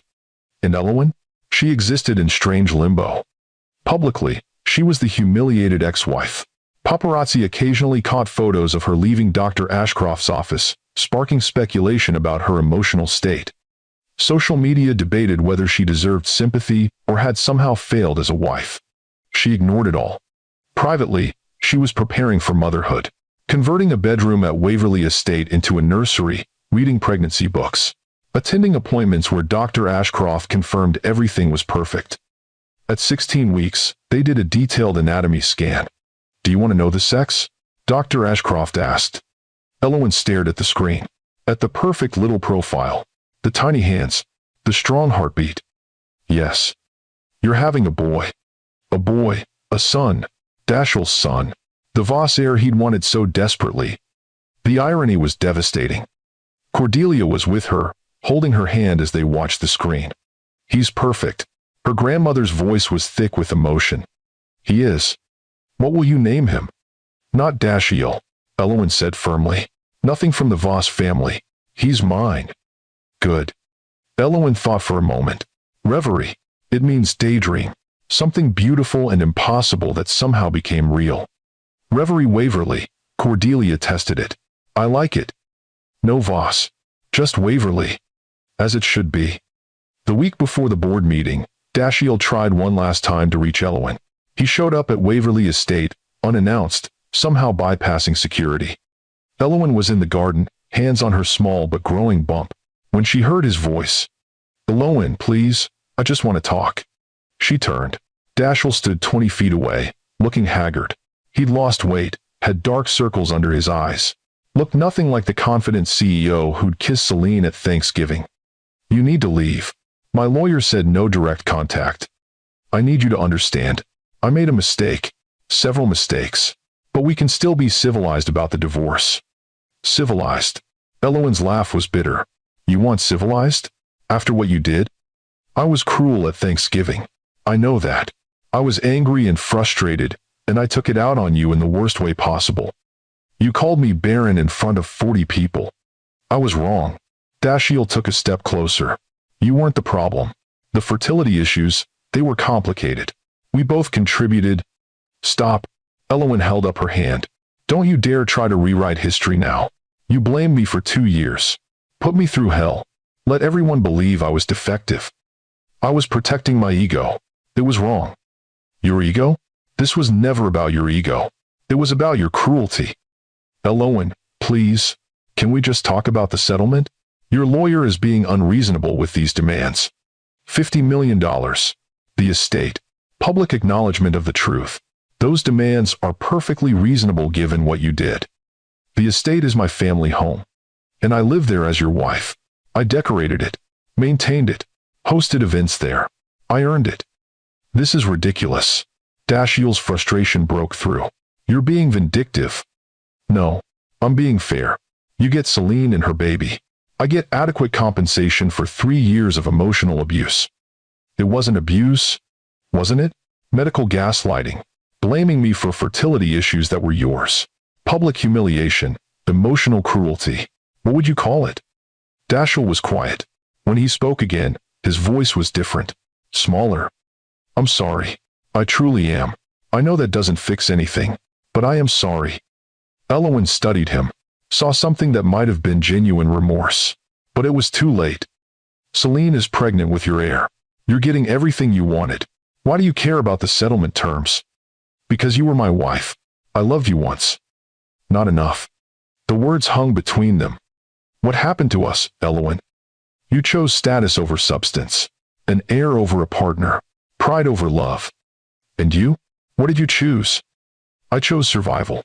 I chose rebuilding. I chose to remember my worth when you tried to convince me. I had none." Her hand went to her stomach unconsciously. Dashiell's eyes followed the movement. "Are you?" He started to ask, but stopped. "Am I what?" "Nothing. Never mind." Security arrived then, summoned by Cordelia who'd been watching from the house. "Mr. Voss, you need to leave." The head of security was polite but firm. Dashiell looked at Elowen one more time. "I'll see you at the divorce proceedings." "Yes, you will." After he left, Cordelia joined Elowen in the garden. "Did he suspect? About the baby?" "I don't think so, but he noticed me touching my stomach." We'll have to be more careful. Only for 4 more days. Then everything comes out. Are you ready? Elowen thought about what was coming. The board meeting where Celine would be exposed, the divorce proceedings where truth would be revealed, the moment when Dashiell learned about Reverie. I'm ready. January 15th arrived cold and gray. The Voss Innovations board meeting was scheduled for 2 in the afternoon at company headquarters downtown. Elowen wasn't attending, but Lennox was. As holder of significant shares through Waverly Trusts, he had every right to be there. Oberon had called the emergency meeting, citing concerns about CEO judgment and company security. All 12 board members were required to attend. Dashiell had no idea what was coming. Elowen spent the morning at Dr. Ashcroft's office for her 18-week checkup. Everything was perfect. Reverie was measuring right on schedule. Heartbeat strong. Elowen's blood pressure was slightly elevated, but given the stress, that was expected. Try to rest, Dr. Ashcroft advised. Whatever is happening in your life, your baby needs you calm. It'll all be over soon. By 3 o'clock, Elowen was back at Waverly Estate, waiting for news. Cordelia sat with her in the study, both of them watching their phones. At 3:45, Lennox called. It's done. Tell me everything. So he did. The board meeting had started normally. Oberon presenting quarterly numbers, discussion of upcoming projects. Then Oberon had shifted topics. We need to discuss a security breach, he'd said, and concerns about executive judgment. Dashiell had been confused. What security breach? That's when Oberon had presented everything. Video evidence of Celine meeting with Titan Corp executives. Audio recordings of her admitting corporate espionage. Documentation of file transfers. The offshore payments. Dashiell's face had drained of color. This is ridiculous, he'd said. Celine would never. But the evidence was overwhelming. Dates, times, file names, her own voice admitting the theft. She was sent to infiltrate this company, Oberon had said, to seduce you, gain your trust, and steal Project Aurora. No, Dashiell had looked at Celine, who sat in the meeting as VP of Operations. Tell them this is wrong. But Celine's composure had cracked. Faced with irrefutable evidence, she confessed. I was offered money, a lot of money, and a position at Titan when this was done. She looked at Dashiell with something like pity. It was never personal. You slept with me. Dashiell's voice had been raw. You're carrying my child. That's when Lennox had delivered the second blow. About that, he presented the medical records, the IVF documentation, the donor sperm. The baby Miss Crane is carrying is not genetically related to Mr. Voss. Dashiell had stared at the documents like they were written in a foreign language. That's impossible. NIPP testing doesn't lie. Lennox had pulled out the test results. We had her blood tested 2 weeks ago per court order in divorce proceedings. The baby she's carrying cannot be yours. You're lying. DNA doesn't lie. And neither do fertility clinic records showing she underwent IVF with anonymous donor sperm 4 months ago. The board had erupted. Questions. Accusations. Shock. Celine had tried to defend herself. I can explain.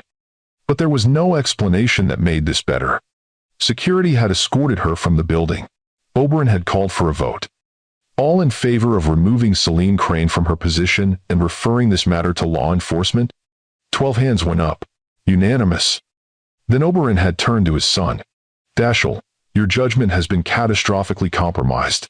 You've endangered the company, embarrassed the board, and proven yourself unfit for leadership. Father, I was deceived. You were reckless. You publicly humiliated your wife for a woman who was using you. You've made the company a laughingstock, and you've cost us potentially billions in stolen intellectual property. I can fix this. No, you've already done enough damage. Oberon's voice had been cold. I'm calling a vote to remove you as CEO effective immediately. Dashiell had looked around the table, searching for allies. Found none. The vote had been 9-3. Dashiell removed. Oberon installed as interim CEO. Security had escorted Dashiell from his own building. How did he take it? Elowen asked when Lennox finished the story. He looked destroyed, like his whole world collapsed. Good. Cordelia's voice was satisfied. What happens now? Oberon is filing criminal charges against Celine for corporate espionage, suing Titan Corp for industrial theft, and Dashiell is officially removed from leadership. And the divorce? That's where it gets interesting. Lennox's voice carried dark amusement. Dashiell's lawyer called me an hour ago. They want to settle immediately. Full acceptance of all our terms. All of them? Every single one. 50 million. The estate. Public acknowledgement that you were never the problem. Everything. He's broken. Completely. When is the settlement hearing? Next week. But Elowen, there's something else. What? Dashiell knows something is up. He cornered me after the board meeting. Asked if you were sick or something. Said you looked different at the estate when he saw you last week. Different how? He didn't specify, but he was asking questions. Elowen's hand went to her bump. At 18 weeks, she could hide it with loose clothing, but barely. Do you think he suspects? I don't know, but we need to decide. Do you tell him about Reverie before the settlement? During? After? Elowen thought about it. Thought about Dashiell learning he'd thrown away the biological child he'd wanted desperately. That the actual Voss heir was growing inside the woman he'd called Baron. During, she decided. At the settlement hearing. In front of the judge and lawyers, so it's all on record. That's cruel. He earned cruel. The settlement hearing was scheduled for January 22nd. 1 week after the board meeting. 1 week for Dashiell to sit with the destruction of everything he'd built. Elowen spent that week preparing. She met with Lennox daily, reviewing the terms. 50 million in cash, the Voss estate transferred to her name. A public statement acknowledging the fertility issues were never her fault. And custody. That was the new piece. Full physical custody to you. Lennox had drafted it carefully. Supervised visitation only for Dashiell. All medical decisions yours. Child support at maximum state guidelines. He's going to fight this. Let him try. You're the one who was humiliated, who suffered, who's carrying his child while he celebrated another woman's fake pregnancy. Any judge will side with you. The morning of the hearing, Elowen dressed carefully. A flowing dress that hid her bump. Hair styled elegantly. Minimal jewelry. She wanted to look composed, successful, unbothered. Cordelia and Lennox came with her. They arrived at the courthouse at 9 in the morning. Dashiell was already there with his lawyer, looking like he hadn't slept in days. He saw Elowen and stood. Elowen, can we talk? No. Please, just 5 minutes. We have nothing to discuss. Your lawyer can speak to mine. They were called into the judge's chambers at 9:30. Judge Patricia Reeves was in her 60s, known for being fair but no nonsense. This is a dissolution of marriage between Elowen Waverly Voss and Dashiell Voss. She reviewed the paperwork. I see we have a settlement agreement ready for approval? Yes, Your Honor. Lennox stood. The parties have agreed to terms. Mr. Voss, is this true? Do you agree to the settlement as written? Dashiell's lawyer whispered something to him. Dashiell nodded reluctantly. Yes, Your Honor. Judge Reeves reviewed the terms. $50 million cash payment, transfer of primary residence, public statement. These are quite favorable to Miss Waverly. My client endured significant emotional distress during the marriage. Lennox's voice was firm, including medical gaslighting, public humiliation, and abandonment. The settlement reflects appropriate compensation. I'm not objecting, Dashiell's lawyer said quickly. My client accepts the terms. Very well. Judge Reeves made notes. Is there anything else to address? Lennox looked at Elowen. She nodded. Yes, Your Honor. There's the matter of custody arrangements. Judge Reeves looked up. Custody? There are no children from this marriage. Not yet. Lennox pulled out documents. But Miss Waverly is currently 18 weeks pregnant with Mr. Voss's biological child. The room went silent. Dashiell's face went white. What? Judge Reeves looked at Elowen. Miss Waverly, is this true? Elowen stood, placing both hands on her small but visible bump now that she wasn't trying to hide it. Yes, Your Honor. I'm pregnant. Due July 7th. Conceived naturally in October, before Mr. Voss announced his affair and his mistress's pregnancy. Dashiell stared at her like he was seeing a ghost. You're... how? The same way anyone gets pregnant. Elowen's voice was cold. Despite your claims that I was barren. But the IVF failed. The IVF failed. Natural conception didn't. Apparently when you actually spend time with your wife instead of your corporate spy mistress, nature takes its course. Dashiell looked at Lennox. Is this why you required paternity testing in the divorce terms? Partly. We wanted to prove Celine's baby wasn't yours, but also to establish that this baby is. This baby. Dashiell's voice cracked. You're having my child? I'm having my child. You gave up rights when you called me Baron at Thanksgiving dinner. Judge Reeves interrupted. Let me understand this. Miss Waverly is pregnant with your child, Mr. Voss, but you didn't know? I had no idea. She didn't tell you? I didn't tell him. Elowen spoke firmly. After he publicly humiliated me, announced another woman's pregnancy, and called me Baron in front of guests, I saw no reason to share this information. Judge Reeves looked at Dashiell, and the other woman's pregnancy was fake. Dashiell's voice was hollow. IVF, with donor sperm. She was a corporate spy sent to steal from my company. The baby isn't mine. So you destroyed your marriage for a woman who was using you, and meanwhile your actual wife was pregnant with your actual child? Yes. Judge Reeves shook her head. Mr. Voss, this might be the most spectacularly poor judgment I've seen in 30 years on the bench. Elowen, please. Dashiell turned to her. Why didn't you tell me? Why would I? You made your feelings very clear. I was barren, defective, not good enough. Why would I tell you anything? This is my child. This is my child. I found out I was pregnant the week after Thanksgiving. While you were celebrating with Celine, while you were planning your new family, I decided then that you didn't deserve to know. That's not your choice to make. Actually, it is. Lennox's voice was cold. Miss Waverly has sole discretion on all medical and personal decisions during pregnancy. She chose not to inform you. That's her right. Judge Reeves looked at the custody proposal. You're seeking full physical custody, Miss Waverly? Yes, Your Honor. Supervised visitation only for Mr. Voss. Given his demonstrated poor judgment and his public statements about my ability to bear children, I don't trust him in an unsupervised parenting capacity. That's not fair. You called me Baron. Elowen's voice rose. You told 40 people I was defective. You blamed me for 2 years for fertility issues that were medically yours. You hid your own test results. You made me think I was the problem when it was you all along. Dashiell went silent. The doctors said I had less than 2% chance of natural conception. His voice was quiet. How did this happen? Because 2% isn't zero. Because sometimes miracles happen.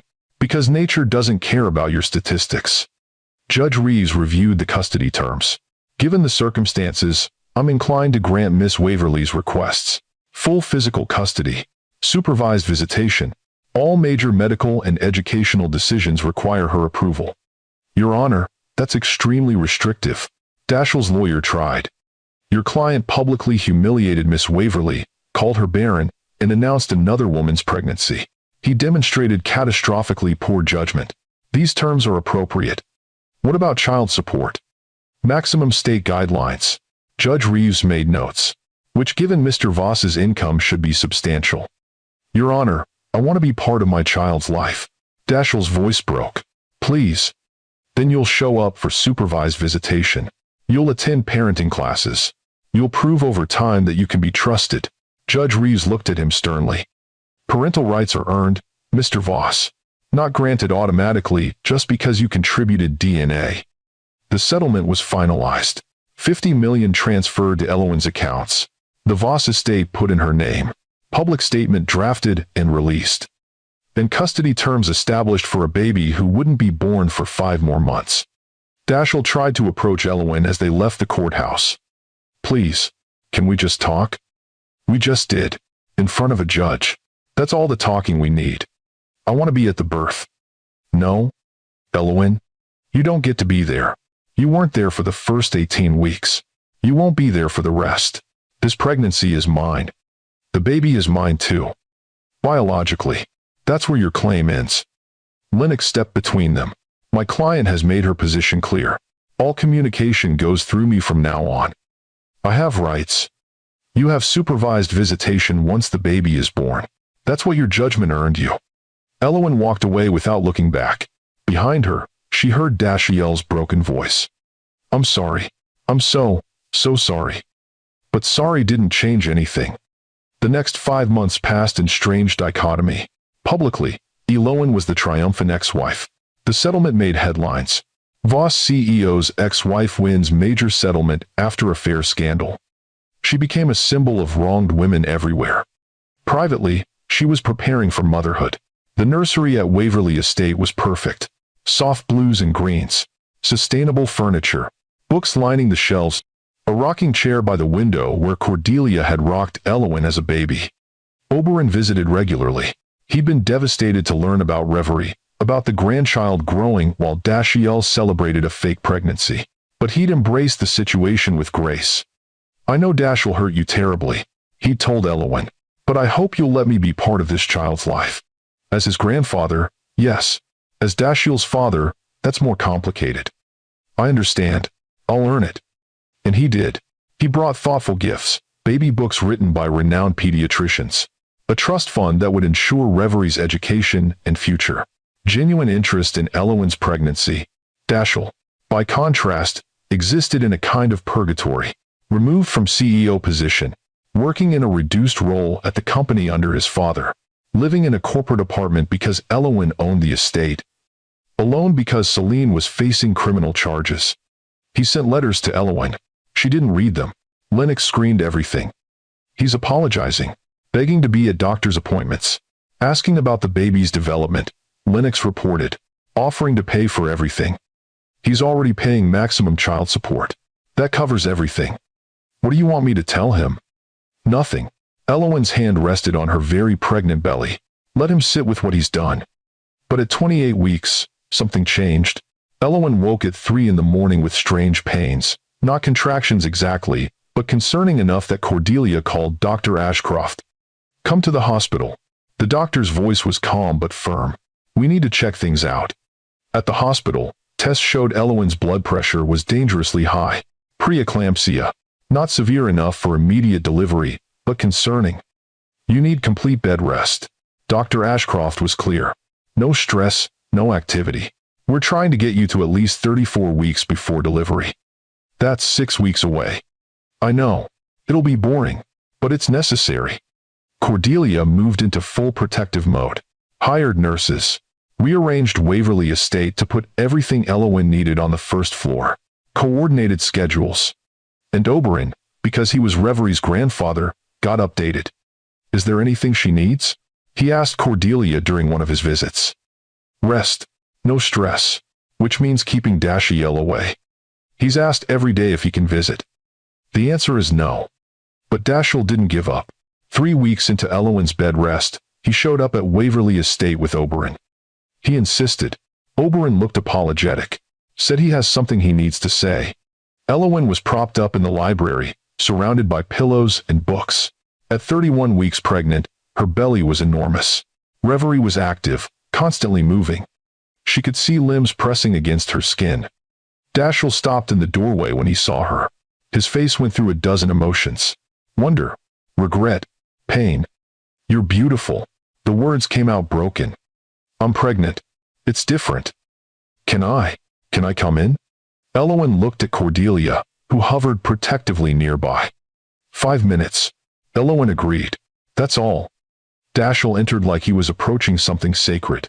He didn't try to sit close, just stood near the doorway, looking at her. "Dr. Ashcroft told my father about the preeclampsia, about the bed rest. Oberyn has been keeping you informed?" "Only about medical issues. I know I don't have a right to know anything, but..." Dashiell's voice cracked.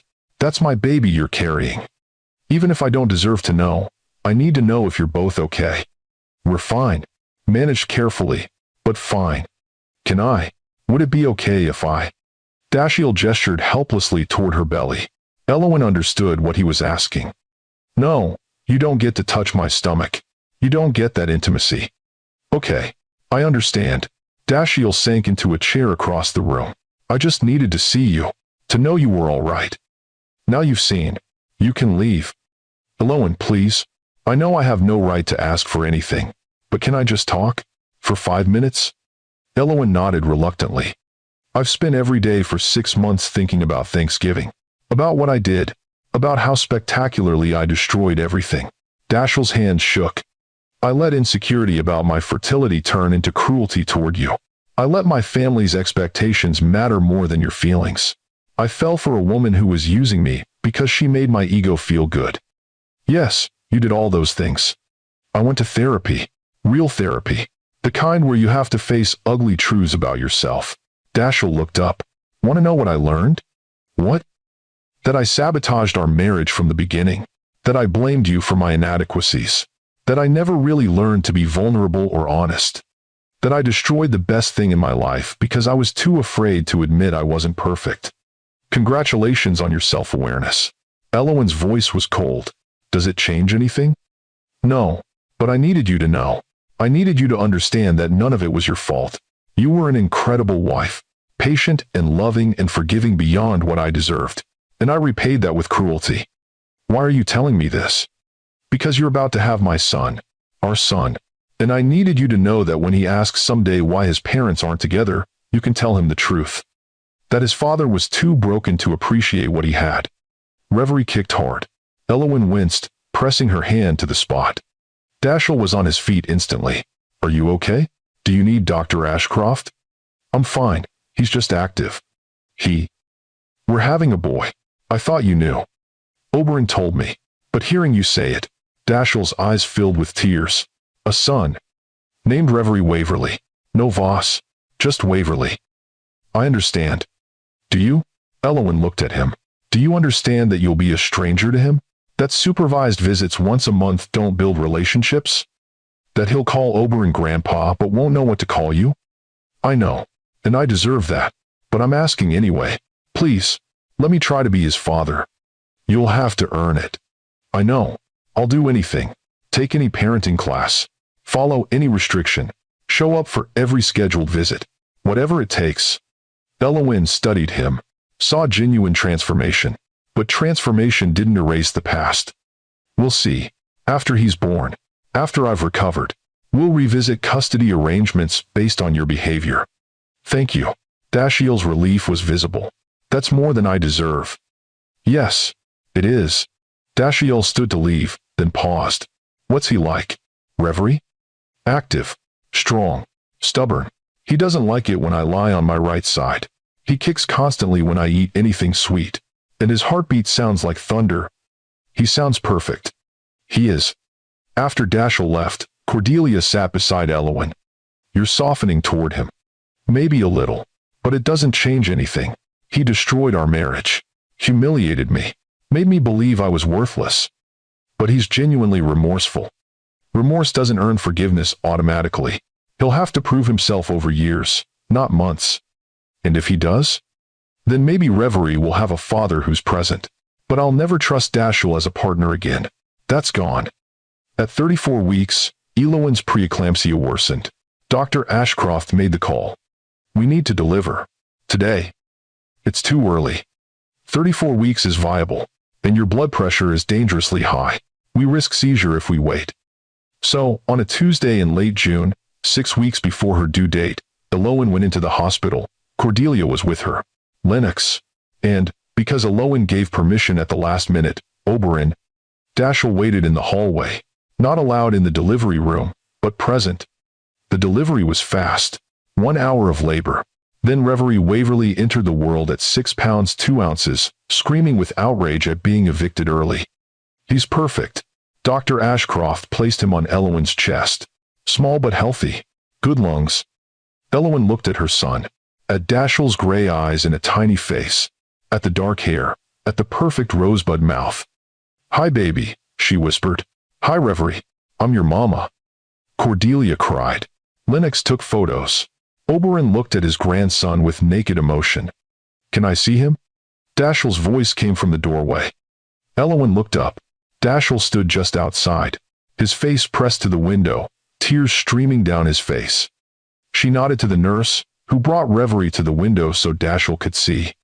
His son, his biological child, the baby he'd wanted so desperately, perfect and real and here. Dashiell sank to his knees in the hallway, sobbing.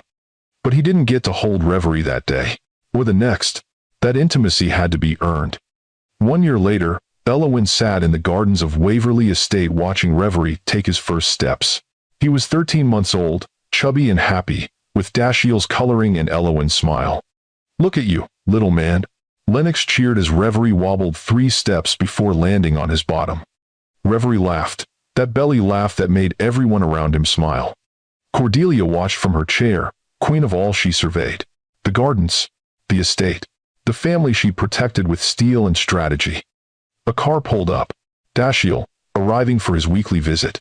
After a year of supervised visitation, of parenting classes, of consistent presence, they'd upgraded to unsupervised time. 2 hours every week. Dashiell came to Waverly Estate because that was Reverie's home. He played with his son, read to him, did bath time, learned his schedule and preferences. He never asked Elowen for more than she was willing to give. "Hi, buddy." Dashiell knelt as Reverie toddled toward him. "Are you walking now?" Reverie grabbed Dashiell's hands, using him for balance. "He started yesterday." Elowen watched them together. "Can't stop him now. He's incredible." Dashiell lifted Reverie, tossing him gently in the air. "You're incredible, aren't you?" Reverie shrieked with laughter. Elowen watched this interaction with complex feelings. Dashiell had been consistent, reliable, present. He'd done everything she'd asked, attended every class, made every visit, never pushed boundaries. But she didn't love him anymore. That was gone, killed by his cruelty and her survival. "Can I talk to you?" Dashiell asked after playing with Reverie for an hour. "Alone?" Elowen handed Reverie to Lennox and walked with Dashiell to the far side of the garden. "What's on your mind?" "I've been doing this for a year. The visits, the classes, proving I can be trusted." Dashiell's hands were in his pockets, his posture humble. "I'm not asking to change custody, but I'm asking if maybe, someday, you could see your way to letting me have overnight visits." Elowen had known this was coming. "He's 13 months old, still nursing. He needs me at night." "I know. Not now, but when he's older, when he's ready." "Maybe. When he's ready. Not when you think you've earned it." "That's fair." Dashiell was quiet for a moment. "I want you to know I'm seeing someone. A therapist recommended I be honest with you about my personal life since we're co-parenting." "You're dating?" "Casually. Nothing serious. But I wanted you to know before Reverie met anyone." "I appreciate that. It's not like before." Dashiell's voice was firm. "I'm not introducing women to Reverie unless it's serious. And even then, only with your approval." "Good." They walked in silence for a moment. "Do you ever think about us?" Dashiell asked quietly. "About what we could have been if I hadn't been so stupid?" "No." Elowen's answer was honest. "That version of us is dead. I mourned it and moved on." "Do you hate me?" "Sometimes. When I remember Thanksgiving. When I think about what you put me through. But mostly I just feel nothing." "That's worse than hate." "Probably. But it's honest." "Can I ask you something?" "What?" "Do you think you'll ever forgive me? Really forgive me?" Elowen thought about it. Thought about the year of therapy she'd been through. The work of rebuilding herself. The joy of motherhood. The peace she'd found. "I don't know, maybe someday. But forgiveness doesn't mean reconciliation. It just means I'm not carrying the weight of your mistakes anymore." "I understand. I'm happy, Dashiell. Really happy. I have Reverie. I have my work. I have my family. I've built a beautiful life. You deserve happiness." "Yes, I do. And I found it by letting go of you." The words were cruel but true. That night, as Elowen put Reverie to bed, she thought about where she'd been a year ago, pregnant and alone, facing down the man who destroyed her marriage, building a case for justice. Now, she was thriving. Her art conservation business had expanded internationally. She'd been featured in major publications. She had financial security from the settlement. She had her son, healthy and happy and loved. Dashiell existed on the periphery of her life, once a week for 2 hours. A co-parent who'd proven himself reliable but who would never be more than that.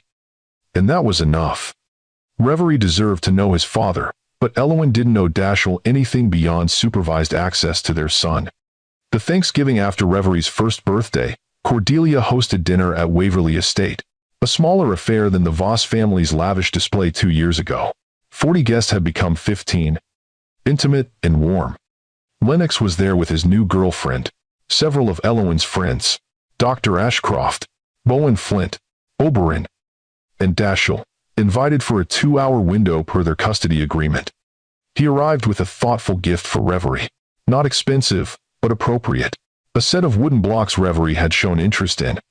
"Thank you for including me," he told Elowen. "Reverie should see his father at family events, even if we're not family anymore." Dashiell flinched but accepted it. During dinner, Elowen watched him interact with their son. Gentle, patient, genuinely present. He learned, changed, become someone capable of putting a child first. But it was too late for them. Some things, once broken, couldn't be fully mended. After dinner, as Dashiell prepared to leave, Reverie reached for him. "Dada?" The word stopped everyone. Dashiell's face went through a dozen emotions: wonder, pain, joy. "That's right, buddy, I'm Dada." He looked at Elowen, asking silent permission to acknowledge the moment. She nodded. Dashiell hugged Reverie gently. "I love you so much. You know that?" Reverie patted his face, unconcerned with adult emotions. As Dashiell left, he paused. "Thank you for letting me be part of his life. I know I don't deserve it." "You don't," Elowen agreed. "But he deserves a father, so prove every day that you can be that." "I will. I promise." After he left, Cordelia joined Elowen on the porch. "You're being very generous." "I'm being practical. Reverie needs consistency. Dashiell has provided that. Do you think you'll ever truly forgive him?" "Maybe, in time, but forgiving doesn't mean forgetting, or reconciling. You've built a good life." "I have." Elowen looked through the window at her son, surrounded by family. "And I did it without needing Dashiell to be anything other than Reverie's father. That's all he can be now." Elowen nodded. "And that's enough." As the evening wound down, guests departing, family lingering, Elowen held Reverie and felt complete peace. She'd survived public humiliation, built a case for justice, divorced a man who destroyed their marriage, raised a beautiful son. She'd proven that being called barren didn't make it true, that strength came from survival, that happiness didn't require the person who'd hurt you. Dashiell had thrown her away, like she was worthless, but she'd proven her worth in ways he'd never imagined. Not through revenge, though she'd had it, but through rebuilding, through creating joy from ashes, through showing up for herself and her son every single day. And in the end, that was the greatest victory of all. If this story moved you, tell me in the comments. Would you have given Dashiell even this much access to his child? Have you ever had to co-parent with someone who betrayed you? Subscribe for more stories about women who turn their pain into power. Share this with someone who needs to know that being discarded isn't the end of your story. Hit like if you believe Elowen made the right choices. Remember, the most powerful transformations don't come from the people who hurt us changing. They come from us deciding we're worth more than the pain they caused. From building lives so beautiful that their absence doesn't diminish us. From showing up, every single day, for ourselves and the people who depend on us. Elowen Waverly started as a woman humiliated at Thanksgiving dinner. She ended as a woman who'd built an empire of her own making. Not through bitterness, not through revenge, but through the quiet, relentless work of rebuilding. That's the real story. Not whether Dashiell deserved forgiveness, but whether Elowen could find peace without needing to give it. And she did.